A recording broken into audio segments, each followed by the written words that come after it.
कराची के इलाके कायदाबाद में पुलिस और मुसल्लह डाकुओं के दरमियान शदीद फायरिंग का तबादला हुआ है। पुलिस के मुताबिक इस मुकाबले के दौरान 2 इंतहाई मतलूब डाकू जख्मी हालत में गिरफ्तार कर लिए गए हैं। इन मुलजिमान को फौरी तौर पर तिब्बी इमदाद के लिए जिना अस्पताल मुंतकिल कर दिया गया है, जहां उनकी हालत खतरे से बाहर बताई जाती है। पुलिस हुक्काम का कहना है कि ये मुलजिमान इलाके में लूट मार की मुतादिद वारदातों में मुलव्विस थे और इनके कब्जे से गैर कानूनी असलहा समेत चोरी शुदा मोटरसाइकिलें भी बरामद कर ली गई हैं। इस वाक़े के बाद पुलिस ने इलाके में अपनी गश्त बढ़ा दी है ताकि शहरियों के तहफ़्फ़ुज़ को यकीनी बनाया जा सके। कराची में स्ट्रीट क्राइम की बढ़ती हुई लहर के खिलाफ ये एक अहम कामयाबी है जो कानून नाफिज करने वाले इदारों के अज़्म को जाहिर करती है। ताहम शहरियों का मुतालबा है कि मुस्तकिल अमन के लिए पुलिस को मज़ीद मौसर इक़दाम करने की ज़रूरत है। डाकुओं के फरार होने वाले दीगर साथियों की तलाश के लिए सर्च ऑपरेशन शुरू कर दिया गया है।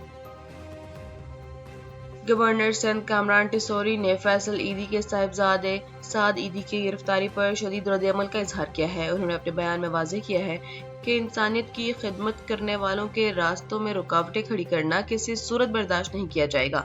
गवर्नर सिंह का कहना था कि ईदी फाउंडेशन पाकिस्तान का फख्र है और साद ईदी जैसे नौजवानों का जज्बा लायक़े तहसीन है।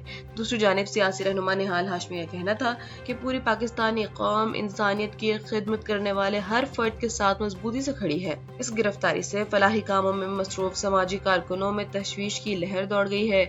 ये मामला सोशल मीडिया पर भी काफी ज़ेर बहस है, जहाँ लोग ईदी खानदान के खिदमात को खराज तहसीन पेश कर रहे हैं। हुक्काम का कहना है कि कानून सबके लिए बराबर है, लेकिन फलाही इदारों के वक़ार का ख्याल रखना भी जरूरी है। इस वाक़े ने हुकूमत और समाजी इदारों के दरमियान ताल्लुकात पर नई बहस छेड़ दी है। अमरीकी सदर डोनाल्ड ट्रंप ने ईरान के हवाले से एक इंतहाई सख्त बयान जारी किया है, जिसमें उन्होंने वाज़ेह किया है कि अगर तेहरान के साथ कोई काबिल कबूल या संजीदा मुआहदा तय ना पाया तो वो किसी भी लम्हे फौजी एक्शन ले सकते हैं। इस बयान के साथ ही अमरीकी असलहे से लदे दर्जनों बहरी जहाजों की इसराइल आमद ने खित्ते में कशीदगी को उरूज पर पहुंचा दिया है। दूसरी जानिब ईरान ने भी दो टोक मौक़िफ़ इख्तियार करते हुए कहा है कि वो अमरीकी धमकियों के सामने किसी सूरत पीछे नहीं हटेंगे और अपनी दिफाई सलाहियतों का हर कीमत पर तहफ़्फ़ुज़ करेंगे। तेहरान और वाशिंगटन के दरमियान ये बढ़ती हुई ज़ुबानी जंग अब अमली इक़दाम की तरफ बढ़ती दिखाई दे रही है। आलमी माहिरीन का ख्याल है कि अगर मुज़ाकरात में कोई बड़ी पेशरफ़्त ना हुई तो मशरिक़ वस्ता में एक वसी पैमाने पर जंग छिड़ सकती है। वाशिंगटन ने अपने इत्तेहादियों को अलर्ट कर दिया है, जबकि ईरान ने भी अपने मिसाइल सिस्टम तैयार रखने का हुक्म दे दिया है। ये सूरत हाल आलमी मईशत और तेल की सप्लाई पर भी असरअंदाज हो सकती है। पाकिस्तानी सिक्योरिटी ज़राए ने रियाद में पाकिस्तानी दोस्तों की तैनाती से मुताल्लिक हालिया मगरबी मीडिया रिपोर्ट्स को यकसर मुस्तरद करते हुए उन्हें गुमराहकुन करार दे दिया है। जारी करदा बयान में कहा गया है कि पाक सऊदी दिफाई ताउन को मौजूदा इलाकाई तनाज़ात से जोड़ना हक़ाइक़ के मुनाफी है। पाकिस्तान हमेशा से सऊदी अरब की इलाकाई खुदमुख्तारी और इस्तेहकाम के साथ खड़ा रहा है, लेकिन ताज़ा तरीन रिपोर्टों में किए गए दावे बेबुनियाद हैं।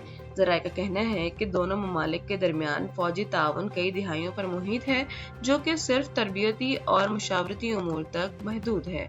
इस वक्त सऊदी अरब में किसी नए लड़ाका दस्ते की तैनाती नहीं की गई है और पाकिस्तान अपने गैर जानिबदाराना पॉलिसी पर कायम है। बैनुल अक़वामी मीडिया में गर्दिश करने वाली ऐसी खबरें खित्ते में बेचैनी पैदा करने की कोशिश मालूम होती हैं।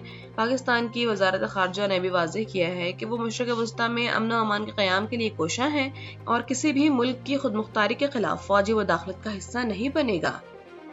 और वज़ीर आज़म मोहम्मद शहबाज शरीफ ने कतर के वज़ीर आज़म और वज़ीर ख़ारजा शेख मोहम्मद बिन अब्दुर्रहमान अल सानी से टेलीफोनिक राब्ता किया। इस गुफ्तगू के दौरान दोनों रहनुमाओं ने पाक कतर दो तरफ़ा ताल्लुकात के तमाम पहलुओं का जायजा लिया और ताउन को मज़ीद वसअत देने पर इत्तेफ़ाक किया।